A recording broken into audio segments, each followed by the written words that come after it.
A little bit of background. This thing is always played with a just regular flip flop.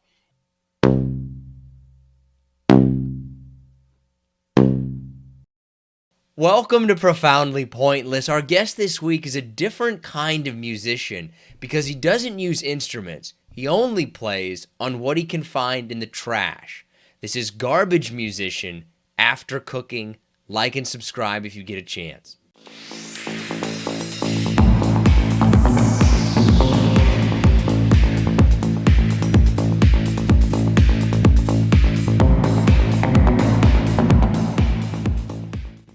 Did you start out with kind of traditional musical instruments, or was this always the path? Both ways are kind of true. I actually started with playing on pots and pans. It was the first thing I ever drummed on. After that, I stopped playing on pots and pans and I started playing on a normal drum set. And on Sunday, I just went back to the pots and pans again. What is it about them, though, right? Like, why are you drawn to this style of music?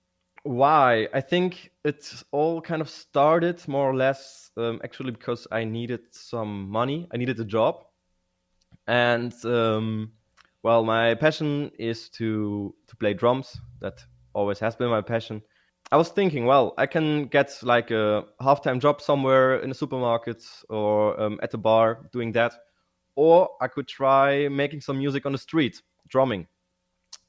The thing with drumming on the street is, for one, if you have a drum kit, it's really heavy to transport that through the city. I mean, who carries a whole drum set with them, especially when you're walking around all day? So that's kind of a big problem there.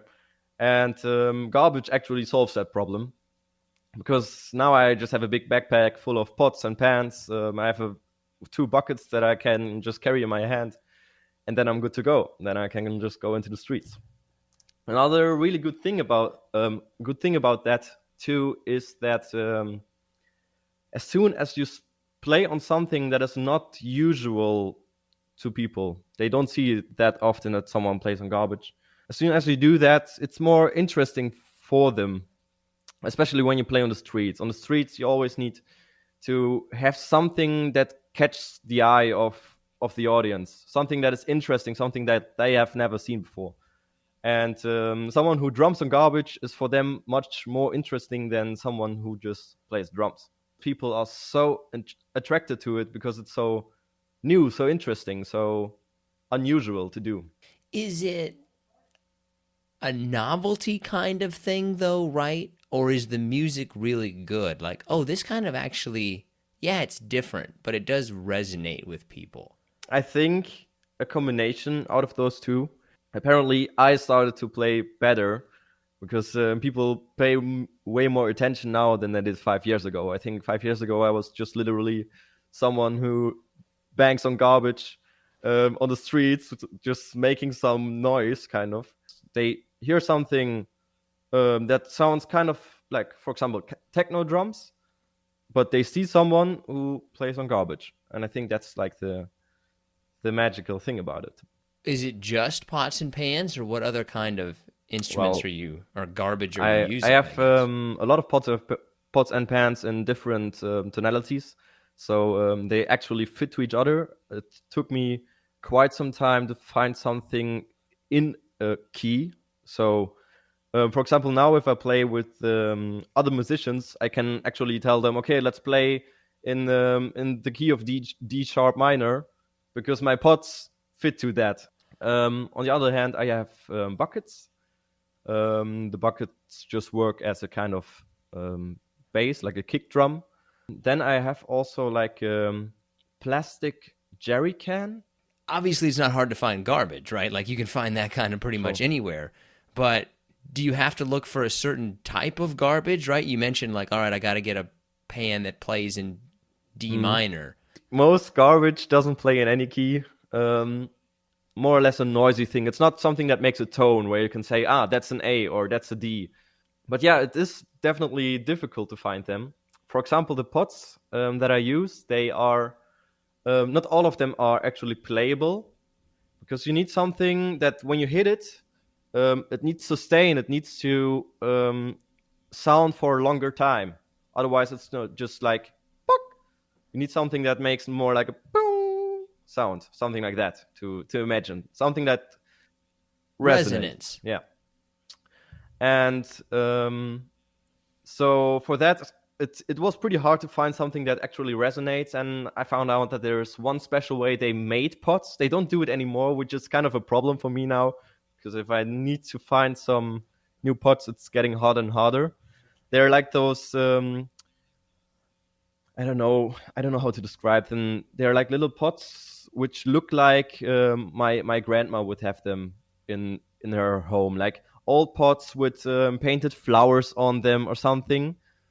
They have like I know what you're talking they about. have like a material they're made with emaille. I don't know how it's pronounced or called, um, which makes that sound. And now everything is made from stainless steel or anything like that. The pots nowadays don't sound that good anymore. So I have kind of a problem if I want to find some new. Well, I think you can still buy them some places, but they're more rarely. Yeah. So where do you get them? Like a market where people sell their stuff secondhand. I went there with a drumstick, looked at all the pots they have, and then I hit on them and said, "Oh no, thank you," and went on to find other things. So I don't know what they were thinking. I didn't have time to explain it to everyone. But yeah, it's What kind of looks were you getting when you're just walking around banging on people's pans? I don't know. I don't even know anymore. All kind of looks. I trained myself not to care because otherwise it would be too much. People are always looking weirdly, especially for example also when I start making music in the street. The moment that I unpack my things, I'm just walking around with a backpack through the city, a really big backpack though. Um, and then I start to unpack it, and I only have garbage inside. I only have pots and broken metallic things. I don't know, things people wouldn't have use for anymore. And I really started to concentrate to just do my thing and to not look at the people because they're always like, "Huh? What is he doing? Why is he unpacking garbage in the middle of the city center?" You make the money playing on the street. Can you like is this something where you could go into a recording studio and make an album? Well, no, not yet. The thing is, like 1 year ago, I realized that I want to do a little bit more with it because there were a lot of people who talked to me on the street and said, "Hey, we have an event. It would be nice if you could come to us and have a gig on a stage." But that also is something I couldn't give to those people because what I do is it's not that much of like it's not really music what I do. I mean, I make a few nice beats now and then, and that's what people like. But I think also the beautiful thing about it, what people can see in it, is that kind of live performance, just that kind of the randomness. It's not about the music; it's about the event itself that people find so great at that moment. But to put it just for itself on stage, I think that's rather difficult. So what I did since last year, I wanted to take it a step further, and I specialized on exactly doing that, getting it on stage, making it interesting enough to play it on stage, and therefore also making it interesting enough to get it into a studio to record it. I'm thinking all the time about making new instruments, what I could do that still fits into my kind of garbage music. And now I can finally say that I have something that I can actually present on stage and also in the studio to make songs, to make an album. And I'm making a few songs right now.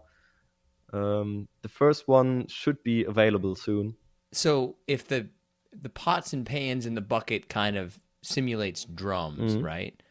What do the other instruments simulate? The PVC pipes, they sound like a bass guitar, something plucky. I mean, if you put a lot of effects on it with the software, then it maybe even could sound more or less like a guitar, for example. I see you have some in the background.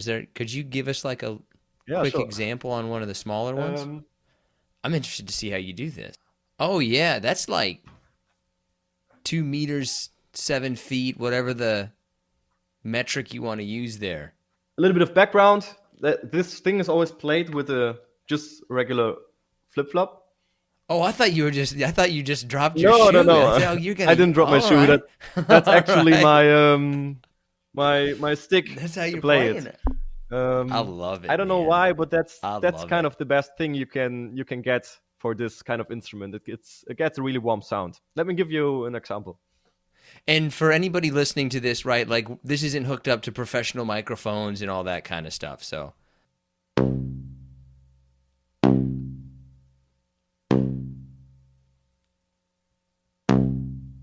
okay, so you got the drums, you got the guitar, the bass guitar. Is there any other ones that you're working on? Actually, yes, there are a few other ones. Right now, I'm experimenting with a razor, like an electric razor. If you take that sound, put it to a microphone, and then just pitch the tone, so pitching it higher or lower, then you can get a sound that is really close to just electronic synthesizers. Sounds absolutely like something you would hear in every electronic song. And I also have a saw. It's just like a normal saw, but you can use a bow, just like for a violin, and then you can bow the Oh saw and yeah. get a really weird sound out of it. For people who maybe aren't musicians, right? Like I get the immediate like, "Oh, that's cool," right? Like it's interesting to see how you can make musical sounds with stuff that's not necessarily an instrument. For other musicians, are they like, "Hey man, go for it with this experimental stuff?" Or are they kind of like, "What's this guy doing?"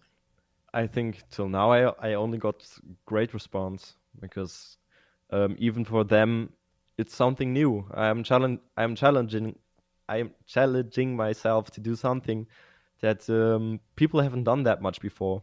It's kind of a challenge to make actually good music out of something that people throw away. Are you testing it out or do you feel like, "No, I can do this?" I really, really, really want to, and I believe that there's definitely potential in this kind of thing. And the big idea from me behind this is that I want to integrate more live music into the electronic scene, like the electronic music scene. The thing is with electronic music, everyone loves it, but for me, what I miss is that you cannot relate that much to the sound when you're watching it, like live on stage. You cannot relate this much to what is happening there than you can watching a regular band, and that's why I want to create something where people can actually relate to the sound.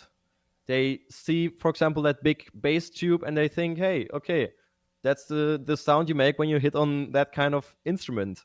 I hope that people can relate in that way more to what is happening in electronic music. That makes sense, right? And I understand what you're saying in the sense that, like, I'm a fan of that house, electronic, techno, whatever you want to call it, music. But for all I know, it's somebody up there just pressing play on their iPhone, right? Like, you're not seeing someone make that music in real Yeah, time. Are you ready for some harder slash listener submitted questions? yeah, sure. What is a piece of trash you've tried to make music on and was like, oh, this is not gonna work? That's a good question.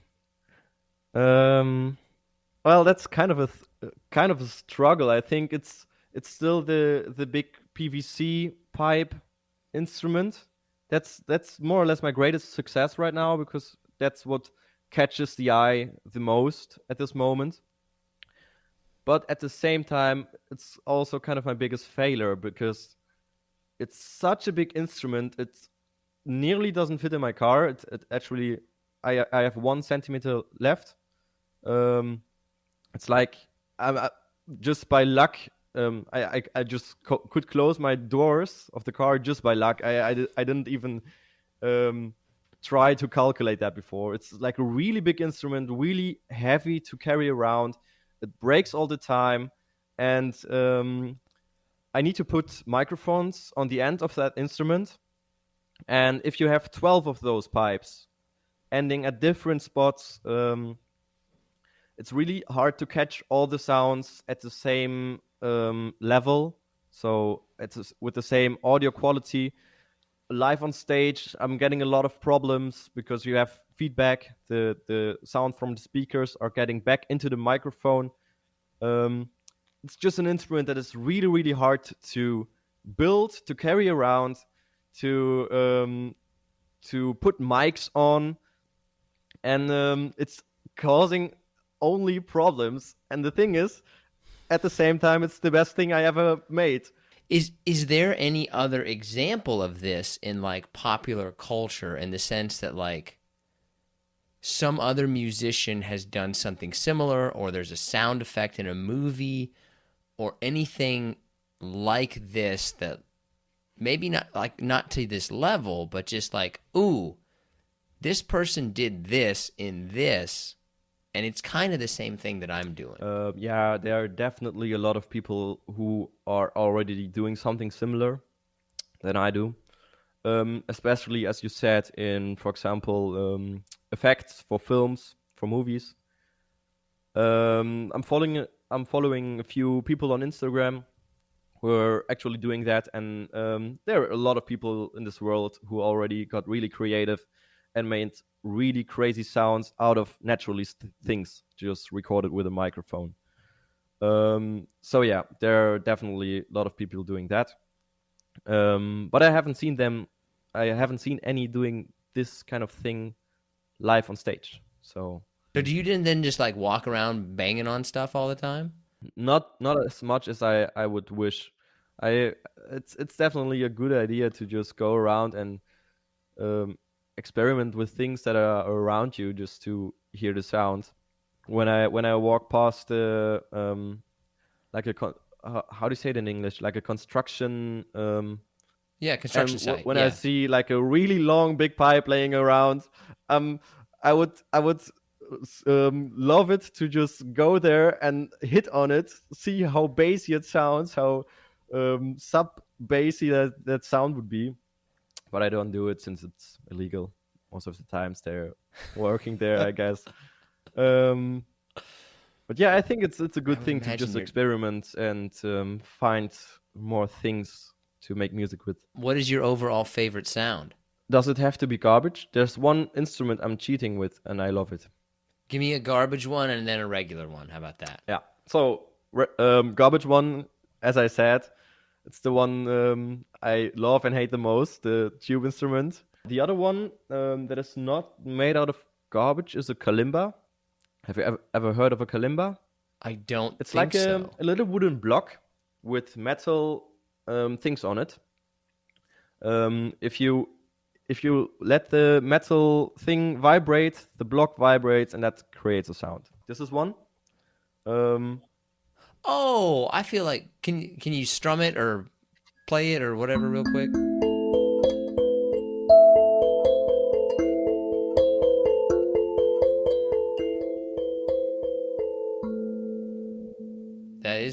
That is a cool sound. Now, where is that from though? Like what culture does that originate from? I think originally it's somewhere from Africa. I don't know what country to be exact. Do you clean it off before you use it? For everyone that we are on the same page here, I'm not playing on things that are actually really, really dirty. So, I mean, they're getting more dirty, and they're getting dirtier when I play on the street, for example.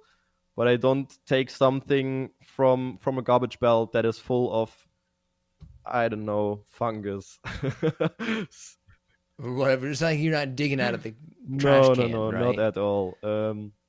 So, and if I would do that, then yes, before I start playing it, I definitely clean it at least one time So now, can you explain the name After Cooking? after cooking. Yeah.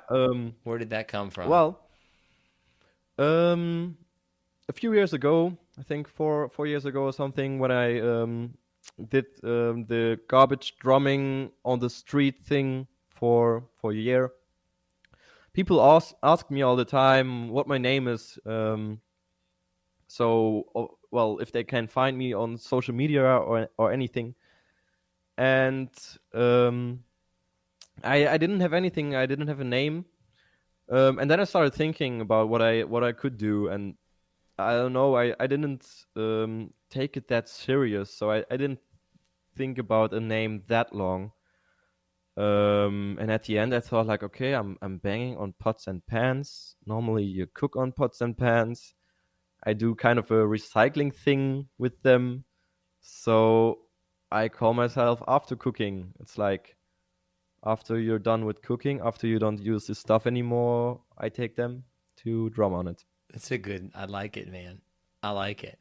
That's all the questions that we have. Is there anything else that you think that we missed, or? Well, there's definitely one thing I would love to say. I just to let people know when things will be happening, because on my Instagram and TikTok, a lot of people ask me when I will drop my first song or when I drop something on Spotify, and I just wanted to say that I've been working on it really really hard, but it also takes a lot of time because I don't want to be my songs just something that I have done in 2 days. I mean, I want to put effort in it, make it sound Yeah. really, really good. And that's why it takes so long. But my first one is finally ready. And now there are a lot of things that still need to be done. For example, making a music video, um, thinking about art cover and anything. But my song should be out there on Spotify, Apple Music, whatever you can think of, at the end of November. So in 1 month. Yeah, Cool. and I'm really excited. I hope people will look at it. Please support it because that's my dream. I would love to make more for people. So yeah, I'm excited. I was going to start it a different way, but then John made some ridiculous claim that he can identify the weather of any part of the country without looking at it on his phone. You think that you can honestly, like if I say a city, you can say what the weather is there, generally speaking, right now. Yeah, probably. Atlanta. Somewhere between 50 and 60 and probably partly cloudy today. Okay, it is 58 degrees in Atlanta right now. All right. Boston. I'm going to say like 54 and cloudy. 61. Okay. How about Phoenix, Arizona? All right. See, this is where it gets tough for me. I'm going to say 87 and sunny. 77. I think anybody could. I don't think it's that difficult to know a roundabout temperature for the United States and in the areas of the United States during the seasons. I don't think it's that difficult. No, I actually, now that I think about it, I agree with you. I just thought it would be a much more ridiculous claim that you can predict the weather pretty much anywhere in the country. Okay, so ask me three cities and see if I can do it. Iowa City. Well, I don't even know where that is. I'm assuming Iowa. Iowa? Yeah. 57. 63 currently. That's close. That's within 10 degrees. Okay, give me another one. Give me another one. Fine. Buffalo. Oh, I bet it's colder there. It's probably in the 40s. 62 in Buffalo. Oh.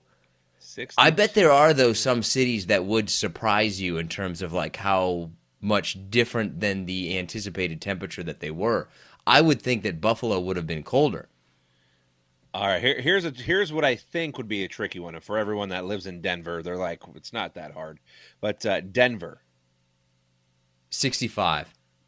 Wow, I would have gone much colder. It is 59, but I probably would have said like 45 or something. As a person who is from the heartland of America in Kansas and had frequently went to Colorado and Kansas and parts of the Midwest have very rapidly changing weather where like it's actually generally much warmer than people think. Like you can have a 65-degree day in the middle of January because the weather just blows in and blows right out. A lot of blowing over there. A lot of blowing. Anyways, that was it. Nothing crazy. I mean, I think if people were to think about it, everyone could probably come within 10 degrees of most cities, I would think, at any given time. I guess that's probably right, that you could come with... Okay, well, wait a minute. Let's do Florida. Give the temperature in Tampa, Florida. I mean, I'll probably say Tampa's 79. I think that's probably warmer than you think it is. I bet it's 72 right now in Tampa. Let's look. I love how you picked Tampa, by the way. Poor Tom and Giselle. Oh, yeah. Man. What would you do? Like, what would you do in that circumstance if your significant other gave you an ultimatum? Like, you have to stop doing this thing or I'm going to leave you. For basically what the reporting has been is that she essentially told him, stop playing football or we're going to break up. And he chose football over essentially his family. If you love somebody and have dedicated as much of your life as he has, I think he should have the final decision. I mean, I know what I would do if it was me, and my wife was like, hey, you should stop playing football or you're going to lose me. But, and we don't know the exact details, but, I mean, it's, he should have retired when he actually retired. He's been dog shit this season. I mean, I don't know about the whole football aspect of it, but it is 87 degrees in Tampa, which is significantly warmer than I would have thought that it would be for basically November. Your sweatshirt looks pretty comfortable, by the way. It's incredibly comfortable, actually. It's that perfect kind of stretch sweatshirt that is both warming and allows a certain coolness to go into your body. It's fantastic. If I was near you, I'd hold on to you tight. It's a very comfortable sweatshirt. It's one of those kind of ones that you would want to snuggle up.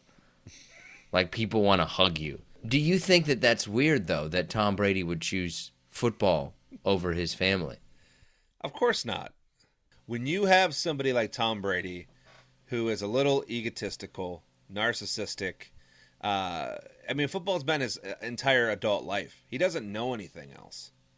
He's had everything given to him. He's worked for it. I don't mean it like that, but when somebody comes to him, I feel, and goes, listen, I'm leaving. Like, it's either what you've known for the last 20 years or it's me. I feel like it could be his son, it could be his wife, obviously, it could be his parents.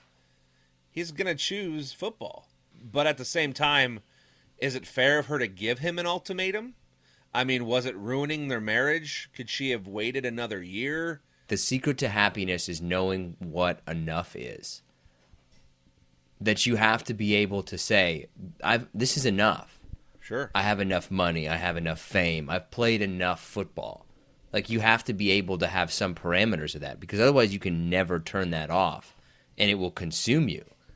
I mean, if you look at the guy, it literally looks like it's consuming him. I mean, he looks terrible. Like, whoa, man, you got to put on some weight. Just for the record, you asked me.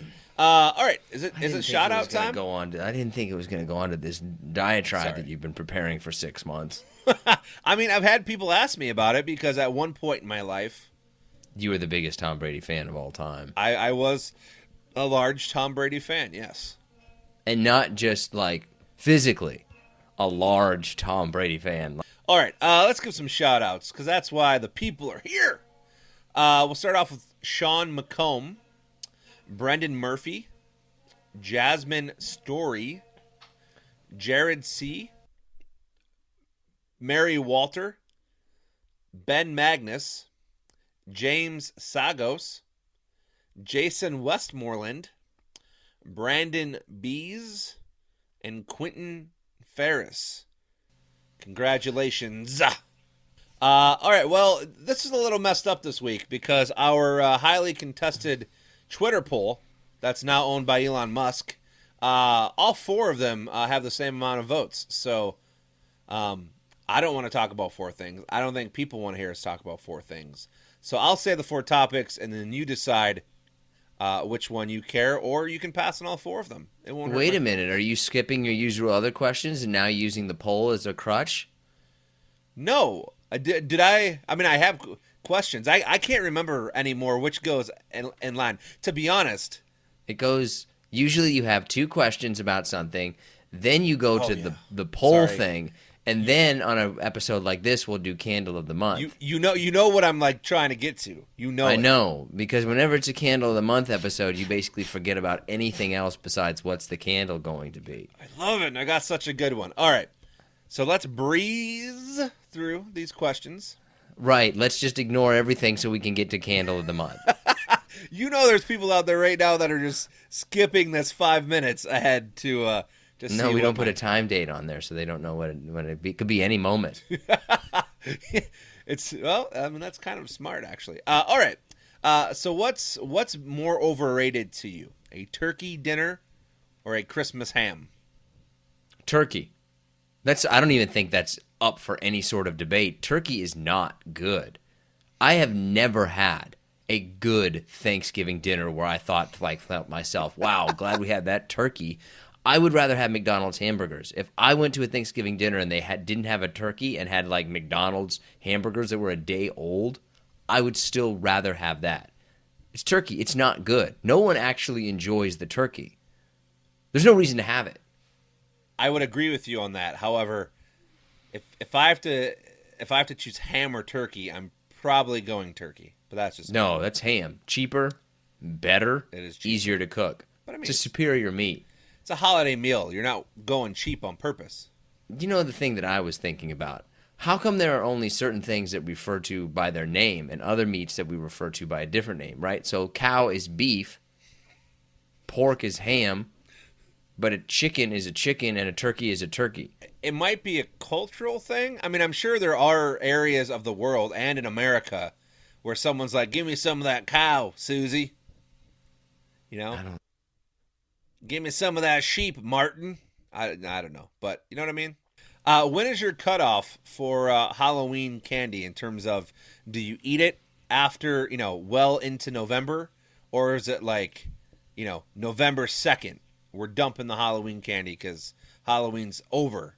It's time to start thinking about Thanksgiving. When it's gone, Okay.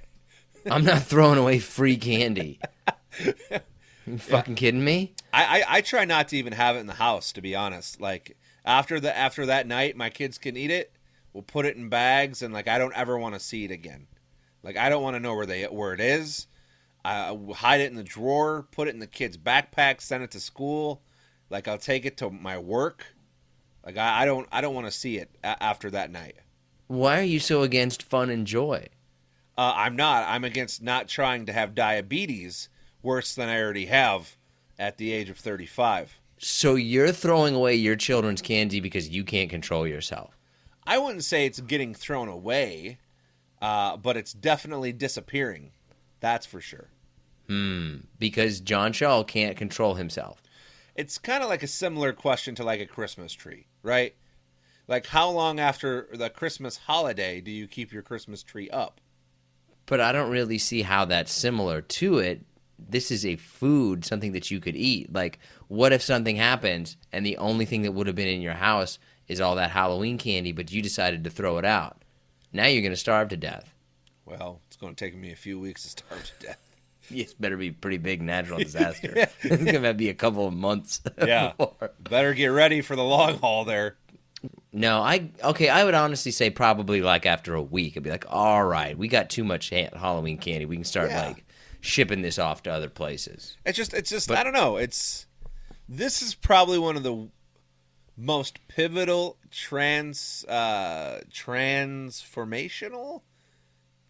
something, like in terms of going from like one season to the next. Like I'm ready just to get Halloween done. Like let's move on to the cold weather, the holidays, like bundling up, snow, like let's get it here, I don't want reminders of Halloween and costumes and rainy, wet weather. Like, let's bring on the winter. So if there was a choice between Halloween, Thanksgiving, and Christmas, you had to get rid of one. I'm assuming you would get rid of Halloween. Yeah, absolutely. Out of every holiday that we celebrate, I'd get rid of Halloween. I would get rid of Thanksgiving. Thanksgiving, Could there's care too less many about American Thanksgiving. things that I like about it. Like watching the football games, the meal, the food, the cold weather. Anyways, people are unnecessarily nice to you. I hate it when people around me are happy. It's awful. No, I'm all about seeing people happy. That's why I'm like, let's go Halloween and Christmas. Let's skip over Thanksgiving. People aren't really that happy at Thanksgiving. It's a sham holiday. No one is actually that excited about Thanksgiving in my mind. Are you wearing your costume to work? I never have, but I'm considering doing it. Because I think it'd be good for morale, God, you are on the corporate train now. I know it's now you got a promotion. You are a corporate man. Look at you, corporate John. I'm fucked. I know. How about those reports? When are those reports going to be due? Come on, guys. Let's get the morale up. Come on, guys. Let's have another meeting. I'm having a... You are offensive about your meetings. John loves scheduling meetings, and he really doesn't like it that I think that Zoom meetings are the worst things in the world. No, they're not. They're informative and helpful. Listen, can we keep on moving here to sure. Waiting on you. What the masses are here for? Oh okay. Wait, damn it, we didn't talk about the questions. Do your poll. You got too many things going on. You got a poll and you got candle of the month. That's two things. All right, so there's 4 things. Here they are. Jake Paul boxing. For those of you, well, he beat Anderson Silva yesterday, which now he's beat a legitimate fighter. He's got to fight somebody that is actually in their prime. No one is ever going to take him seriously unless you fight somebody that is actually in the prime of their career and then beat them. But at the same time, that completely ruins it, because as long as he can kind of do this whole fake thing, is he really good? Is he not? The controversy is much better than anything else. The last thing he wants to do is settle that controversy. Well, yeah, and imagine the money he makes, right? While maybe being a good boxer, maybe not. No one really knows. So we have early Black Friday sales. That was just going to be about how some stores have already posted their Black Friday sales more than 3-4 weeks out. We don't need to spend a lot of time on that. Don't care at all. Your favorite Halloween candy? Oh, probably Reese's Cup. Yeah, it's hard to argue against the Reese Cup. Yeah, Reese's Cup wins. And then the final one was our Halloween costumes for this year. What we were going as. I'm in the stage of my life where I have to do all of the family costumes. Yeah. So the whole family dresses up something. My 2 boys are dinosaurs. My wife and I are the people from Jurassic Park. Okay, let's get to the only part of the show that you care about anymore. Yes. All right, so the candle. Wait, I've got an intro. Oh, all right. Oh, now it's time to go on a ride with the outlaw candle connoisseur himself. Candle of the month. All right, let's get to it. So this candle comes from DW Home. You can go to dwhome.com.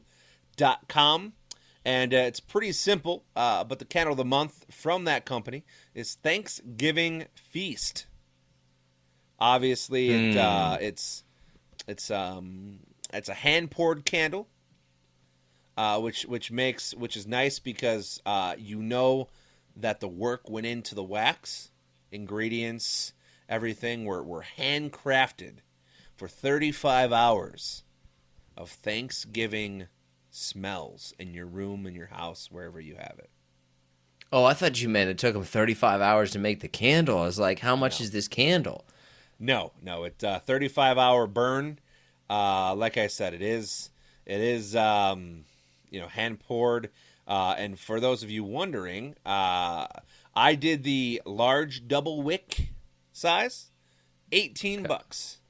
You do a single wick, it's $14. So you know what I say on this program, Nick, right? More wicks, the better. Anyways,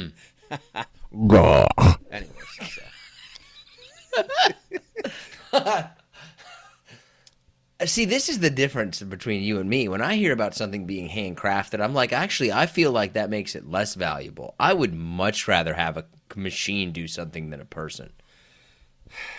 I mean, I don't disagree with you on some things. However, handcrafted just makes it more of specific. Like it makes it more, man, I'm getting this candle because someone put in the time and the effort instead of just pressing a button on a machine and it poured 16 ounces of candle into a glass jar, right? Like someone probably, someone spent a little time on this, made it special for me. Yeah, I'd much rather. That means to me that they probably messed it up in some way. I'd much rather have a machine do it, so I get what it was supposed to actually be like. You're just being negative. You're just being a negative Nelly. Anyways, head over to dwhome.com. D's nuts. That's all I got. That's it, man. Oh, Come back next month. We're gonna have. I don't know. I'm gonna get a good holiday one. I'm already looking at the holiday candles. So. All right, we're gonna have to do candle of the year. Oof. All right. We're gonna have to. It's gonna have to encompass the whole year, though. If you have any, because you're using the seasonality as a crutch. Yeah. If you have any suggestions, by the way, send them our way. Because I'm. No, don't. No. Please, yes. No please. one should send any suggestions. John should be able to do his own research. Right? You're supposed to be leading the pack, not following it. People tune into Candle of the Month to hear what you're going to say, not what suggestions that you're going to get. It is always good to listen to everybody. So that's fine. And sometimes people need a leader. Okay, all right. Are you ready for our top 5? Is it a single wick or double wick? What's the most amount of wicks you've ever had? You ever gone 5? No, how 4. Many? What's 4 usually? You get too many wicks, and it starts to become a problem. Yeah. But have you ever had a 5 wicker or 6 wicker? I've seen them. I've never bought them. No, they're big candles. They're too big scared? big olds. Can't handle a candle that big, huh? Okay. No, I All prefer right. smaller things. That's the way you're born. That's the way you're born. Okay, so our top 5 is top 5 things you try to do but never actually do. Top 5 things you try to do but never actually do. I'm going to start out with a funny one, but it's true, and I think everyone, though they won't admit this, will agree with me, and that's just be a one flusher. What? I flushed one time. What are you doing? Even when you take a gigantic dump, you're only a one flusher? Yeah. Oh, man, well. Wait, do you flush twice when you pee? No, but I'm not leaving logs. I'm not building log cabins when I pee. You flush twice all the time? I mean, I have to. Even in a routine? I have to sometimes. What are you doing? My number 5 is drink water. I always tell myself, like, today I'm going to drink water, but it just never happens. I have that on the list, but it's a little bit further up on my list. Okay, all right. My number 4 is pretty simple. Just read more. Just read more books and things, and spend a little more time turning the pages by candlelight. Oh. I'm so far beyond reading that I don't even consider it to be something that I'm ever going to do. Like, I feel like I probably should read, but it's so far out of the realm of possibility that, like, I'm never actually going to do this again. I may, in the rest of my entire life, if I live for another 40 years, I may finish 5 books. I'm going to finish 1 book a decade. That would be my goal. I mean, listen, if that's what you want to do. All right, my number 3 actually. Do I get to go, or are you just gonna go your whole list? Oh shit, my bad. What's your number 4? Not look at my phone. See, our lists are similar, but just kind of different order. But yeah, I'll get to that in a little bit. Okay, it's your number 3. My number 3 is actually drink water. But it's incredibly hard to drink water. I put like drink water / hydrate. Like, I just it's whenever I'm thirsty, it's like I don't get a Gatorade, I don't get water, I drink coffee, or I drink beer. You know what I mean? It makes no sense when you really think about it, because both those things are dehydrating in themselves. It would be nice if water tasted better. Like, I would just like to... My number 3 is stay organized. I would like to be organized. I always want to be organized, and it just never happens. Sounds... Your list is boring today. It's a little boring, but I'm trying to make... Right? I'm trying to be organized and have a better list. Yeah, that's... I don't really have, that many things. What else you got? What's your number 2 then? So my number 2 is... It's just like, I just have digital, like... Trying to stay off all things digital, from my iPad to my laptop to my phone. It's so hard because everything, even businesses now, you go to restaurants and they, scan the QR code to see our menu. It's just the way of the world. I mean, I don't really have a problem with that. That just seems like an actual use for the phone. I heard something else that somebody said. I don't remember who the person was, but they said something that really jumped out at me. Is we used to call it it used to be that we tried to colonize all the land in the world and all the places in the world, and now we're trying to colonize everybody's time through social media. Like, every second of your life now needs to be devoted to using a screen of some sort. It's like, oh yeah, that's kind of happening. It's scary as hell because open your phone right now and it's going to be something that we just talked about, targeted ad, because they listen. Do you really? I've never actually had that happen to me though. Oh, I have. Have you ever had that happen to you? Yeah, but all just the not time. not like searching around the parameters of something where you've been like, you know what? I really want to look up Power Wheels to buy my child for Christmas, and you'll just mention it to your wife, and then you'll see an advertisement for Power Wheels on there. Power Wheels are those little Power Wheels things. Yeah, those little fake cars for kids. Thank you. Yeah, it's happened multiple times with different products. It's kind of scary, but I understand that's, it's not that somebody's listening. It's a marketing technique that, it just happens. I don't know. It's not like the Russians or the Chinese are listening to the phone, right? Like, people push. It's just something that happens, or they're listening, and we're all fucked. But it's fine. My number 2 is going to be nice to people. Like, oh, I should try being nicer to people. Like, let's call this person and talk to them today. Let's tell this person thank you, right? Like, be more nicer to people. The problem with you is you come from a cloth that, and I've had to learn this about you, is that it's not that you're intentionally being mean, but you have a rough skin. If someone does something wrong, you're going to call them out on it. Point it out, but I don't feel a certain way about it. Yeah. And everybody, including myself, takes that offensively sometimes. So yes, be more nice. Yeah. Someday it'll happen. Someday I'll be nicer to people. No, probably not. My number 1 is more house projects. More just a honey-do list. I wish I was better at being able to get things off of it. Oh yeah, I never accomplish anything.